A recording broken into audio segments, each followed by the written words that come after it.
Se você não é, você com certeza conhece alguém que se diz ser alérgico ou intolerante a algum alimento. Alguém que diz que o glúten faz mal, ou que não pode de jeito nenhum comer um fruto do mar, um camarão ou um amendoim.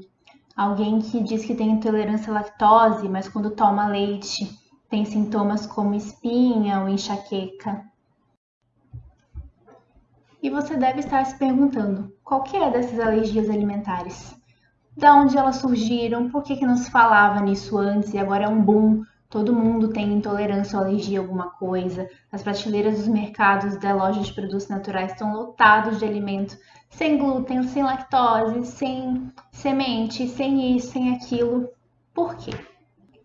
Porque antigamente isso não existia e agora aparentemente isso é uma moda.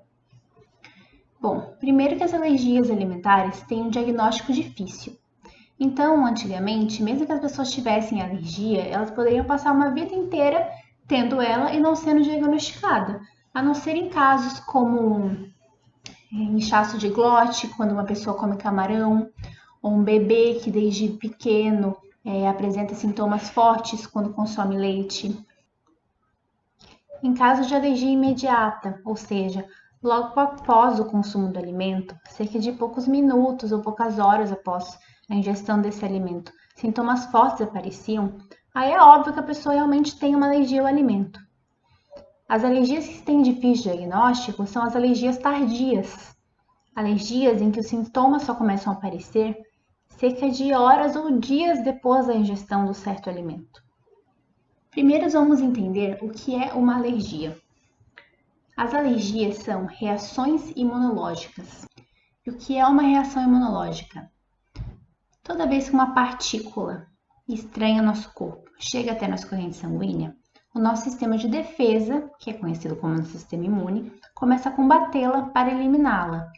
Então, quando a gente corta o dedo, por exemplo, e aí ali cria-se uma infecção e uma inflamação, a inflamação é o nosso sistema imune combatendo os micro-organismos que estão ali para não entrar na nossa corrente sanguínea e nos infectarem. Nessa situação está tudo ótimo, porque nesse caso nosso sistema imune está exercendo sua função, que é uma função de defesa, que é não deixar que potenciais agressores, como bactérias patogênicas, vírus, fungos, nos infectem e causem algum tipo de doença. Só que nosso sistema imune não reage só a vírus e bactérias. Ele reage a qualquer partícula que ele considera estranha, qualquer partícula que ele não considera como se fizesse parte do nosso corpo. Uma rinite, por exemplo, pode acontecer com uma resposta do sistema imune contra ácaros ou contra um pó que chega na corrente sanguínea quando a gente inala pelo nariz. No caso das alergias alimentares, as reações imunológicas começam lá no intestino. Essa epidemia de alergias e intolerâncias é consequência do estilo de vida que se tem hoje em dia. Uma vida com altos níveis de estresse, o uso indiscriminado de medicamentos, o consumo diário de agrotóxicos, de aditivos alimentares, de metais pesados na nossa água, na nossa alimentação, começam a causar danos tanto na capacidade do nosso estômago de digerir com eficiência as proteínas da nossa alimentação, quanto na integridade do nosso intestino, predispondo à ocorrência de alergias e intolerâncias. O processo de digestão começa na boca, com a mastigação e com algumas enzimas, como por exemplo enzimas que quebram carboidrato. Daí o bolo alimentar desce e vai até o estômago, onde ele fica por volta de 1 hora. No estômago, esse bolo alimentar sofre ação do ácido clorídrico e de outras enzimas, como por exemplo as enzimas que quebram as proteínas. Ali o pH ácido faz a ionização de vitaminas e minerais, possibilitando que assim eles sejam absorvidos no intestino. Esse pH também faz a inativação de bactérias e fungos indesejados. Do estômago, o bolo alimentar viaja até o intestino delgado.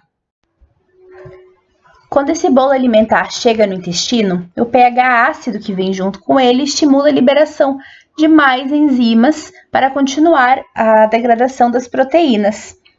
No intestino delgado, esse bolo alimentar pode percorrer até 7 metros, sendo bombardeado por suco e enzimas digestivas, para degradar o alimento até o final, extraindo dele os nutrientes que serão absorvidos e eliminando o resto que não precisa através do intestino grosso.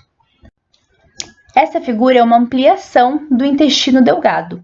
Como vocês podem ver, a gente só tem uma camada de célula entre o conteúdo do intestino, a luz do intestino, onde passam os nutrientes, os micro-organismos e toxinas que a gente ingere junto com os nutrientes e com a água, e a nossa corrente sanguínea.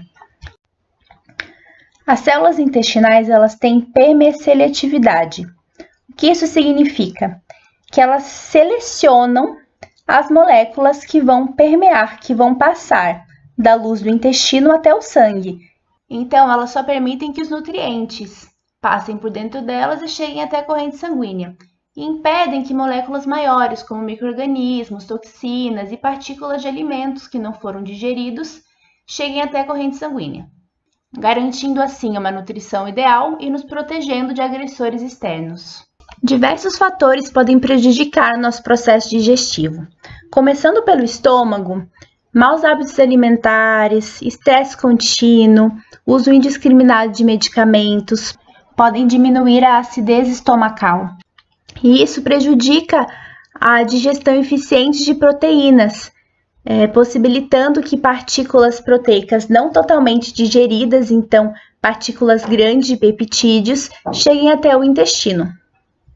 Bem, uma hiperpermeabilidade é quando as tight junctions, as moléculas que fazem a ligação entre as células do intestino, começam a se romper e lacunas começam a ser formadas entre as células do intestino, permitindo então que essas toxinas e micro-organismos e partículas não digeridas de alimentos adentrem a corrente sanguínea. Essas células intestinais machucadas e inflamadas não conseguem absorver os nutrientes da maneira que deveriam. E isso pode levar a uma desnutrição, principalmente de vitaminas e minerais. Quando essas partículas indesejadas chegam até o sangue, elas ativam o nosso sistema de defesa, né? Porque elas não deveriam estar ali. Então, esse sistema de defesa quer eliminar esses micro-organismos, essas toxinas, e inclusive reagem contra essas partículas de alimentos. Essa ativação do sistema imune pode criar uma inflamação sistêmica, pode criar intolerâncias e alergias alimentares, pode criar doenças autoimunes e um potencial tóxico, porque um nível grande de toxina adentra a corrente sanguínea, muitas vezes o fígado, por não ter todos os nutrientes que ele precisa para fazer o processo de detoxificação, fica sobrecarregado e não consegue eliminar todas as toxinas que adentram o corpo. E essas toxinas podem chegar no cérebro, tendo potencial neurotóxico. Mas e aí? Eu desenvolvi uma alergia a um alimento, eu nunca mais vou poder consumi-lo? Às vezes você consegue voltar a consumir esse alimento sim, mas primeiro realmente você vai ter que tirá-lo da sua dieta, tratar seu intestino e tratar essa resposta do seu sistema imunológico. A gente tem que reestruturar a integridade do seu intestino, tratar a microbiota intestinal e tratar o seu sistema imune para diminuir essa resposta de inflamação. As alergias verdadeiras, no entanto, demoram para ser revertidas, pode demorar aí uns 3 anos para você poder voltar a consumir um alimento sem ter muitos sintomas. Mas com certeza, se você tem uma alergia forte a um alimento, como leite ou glúten, por exemplo, você nunca mais vai poder voltar a consumir todo dia leite 3 vezes por dia, pão 2, 3 vezes por dia, todo dia na semana. A partir do momento que você desenvolver uma alergia, por mais que a gente trate, por mais que essa alergia diminua, você vai ter que começar a consumir uma quantidade menor desses alimentos e rotacioná-lo com alguns outros. As moléculas de memória do sistema imune são conhecidas como anticorpos. E nós temos vários tipos de anticorpos. Quando a gente faz um exame de sangue, a gente mede um anticorpo ou outro. A gente pode medir um IgE, ou um IgG, ou um IgM. Cada tipo de anticorpo produz uma resposta imune diferente. Alguns produzem a resposta imune inflamatória na hora, dentro de 30 minutos a 2 horas depois que a gente consumiu o alimento. Outros só vão criar a resposta imune inflamatória com sintomas depois de 8 horas, 1 dia, 2 ou 3 dias depois que a gente entrou em contato com o alimento. Por isso que é tão difícil identificar uma alergia alimentar, porque pode ser que você tenha comido um alimento hoje e ele só vai te dar enxaqueca ou dor nas articulações daqui a 3 dias. Por isso que também é difícil identificar as alergias alimentares em exames de sangue, porque nós temos vários tipos de anticorpos. E pode ser que você meça no seu exame de sangue um tipo de anticorpo contra aquela proteína do alimento e dê negativo, só que na realidade o anticorpo que você tem reagindo contra o alimento é um outro tipo de anticorpo. Então, como funciona um tratamento? Como é que se reverte esse quadro? Bem, primeiro a gente tem que retirar da nossa alimentação diária, por um certo período de tempo, os alimentos com potencial inflamatório, com potencial de se criar alergia. Entre eles estão o glúten, né, que está no trigo, na cevada, leite derivado, soja, amendoim, em alguns casos os ovos, frutos do mar, oleaginosas, que são todos alimentos que têm proteínas que são de difícil digestão e que têm o potencial alto de chegar no nosso intestino como macromoléculas e atravessar até o sangue e criar uma reação imune, então uma alergia. A gente tem que retirar também todos os alimentos industrializados, alimentos que têm aditivos químicos, se possível, limitar o consumo de agrotóxico. E quando a gente retira os agressores do nosso intestino, a gente também tem que oferecer os nutrientes necessários para a restauração da mucosa intestinal, para o processo de detoxificação, né? Porque depois de toda a translocação de toxinas, de micro-organismos para o sangue, o fígado tem um grande papel, né, de estar detoxificando e possibilitando a eliminação de tudo isso. E para modular o sistema imune, então diminuir essa inflamação crônica. É importante também reinocular os probióticos, com uma suplementação de probióticos adequada e dar suporte para a proliferação dos probióticos intestinais com oferta de pré-bióticos, que são as fibras que estão presentes nos alimentos.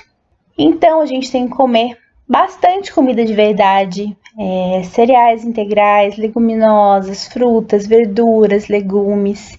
E para assegurar a restauração da mucosa, é importante também estar utilizando alguns suplementos específicos. Depois de algum tempo que a gente propiciou esse ambiente para o intestino ser restaurado, pode-se fazer a reintrodução dos alimentos com potencial alergênico para testar quais alimentos realmente são alimentos que causam uma alergia verdadeira e quais aqueles que não causam uma alergia verdadeira, quais são aqueles que a gente talvez só estivesse reagindo pelo intestino já está irritado, já está inflamado e está com baixa tolerância. E aí assim a gente não torna o nosso padrão alimentar tão restritivo, né?